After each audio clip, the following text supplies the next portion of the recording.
I want to turn now to a developing story out of Africa. A shadow war once again pitting Western troops against Islamic radicals. It's happening in the northern city of Kona in Mali, a landlocked country where in the western part of Africa. Now, last week, insurgents took control of the region, and soon after, French forces got involved.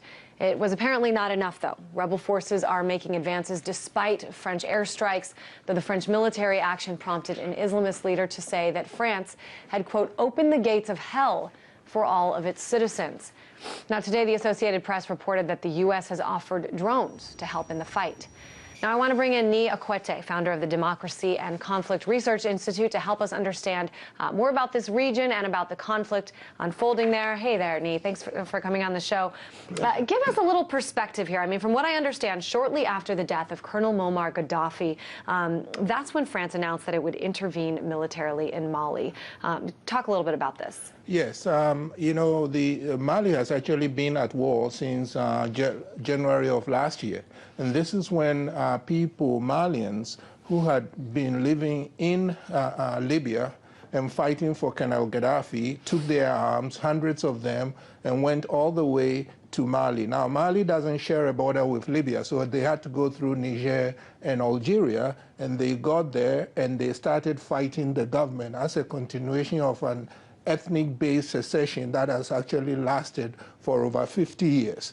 And the government's army, the Malian army, which the U.S. had been training for about 4 or 5 years, and some of us have written raising questions about it, collapsed very suddenly. And the fighters took over the northern 60% of Mali. But they also had allies. They were fighting for independence. Their allies were Islamists who wanted to impose Sharia law. They elbowed them aside, they took over most of the country, and they were implementing harsh rule, cutting off hands, stoning couples who've had children out of wedlock, a very harsh condition. And so the Africans, the Malians and the rest of the Africans took the case to the United Nations seeking help to take back their country. One other quick piece that is very important that I forgot, in March, one of the soldiers that the U.S. had trained actually overthrew the democratic government. So in Mali, you have a confluence of actually 4 crises.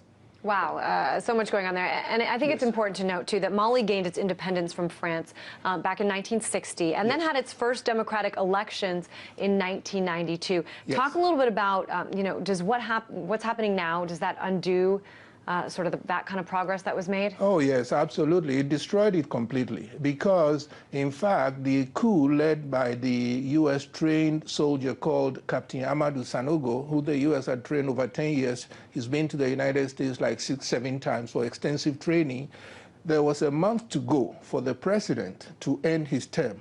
Former President Amadou Toumani, he overthrew him, forced him into exile and governed, and the West Africans forced Captain Sanogo out. So he was actually trained by the U.S. government and overthrew the democratically elected government. A hard-fought, long-won democratic government. So it pained many of us, and that's one of the many criticisms that many of us have about U.S. policy towards Mali.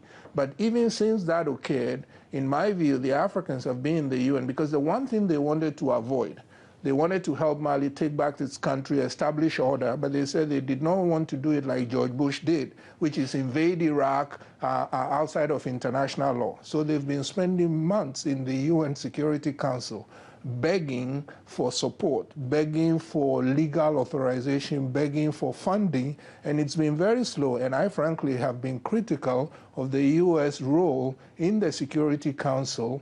And just a couple of days ago, I came across a piece of news where the main U.S. soldier, the chairman of the Joint Chiefs, was saying, well, Mali, we don't think it is serious enough. I think Mali is hugely serious. It can destabilize all of West Africa.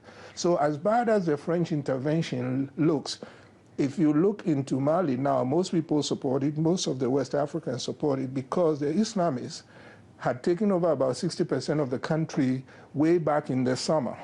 And just last week, they started moving south. They are now about 300 miles, about 400 kilometers away from the capital. Now, France did it for its own interest, but it happens to is helping the Africans, the West African foot soldiers, will get into the country.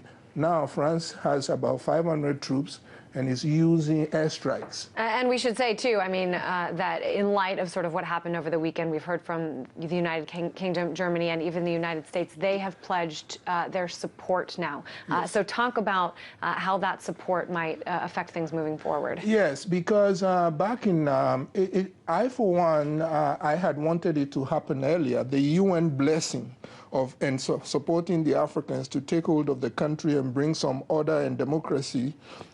It took a long time in the Security Council, but finally, in December 20, they passed a resolution unanimously, 2085, that said that they have to make good plans to intervene. Now, of course, some people are raising questions as to whether what France has done fits in with that resolution. The problem is that it would have taken months to properly train the Africans. However, the Islamists moved very quickly, and if they were just short of the capital. So France, in my view, had to move quickly, and all the other major players, at least the Western major players, because I'm trying to check on the view from Moscow and the view from Beijing of the members in the Security Council, how they feel about it. But as you said correctly, the Europeans, Germany, Britain, the United States, they all say, okay, we'll support the French.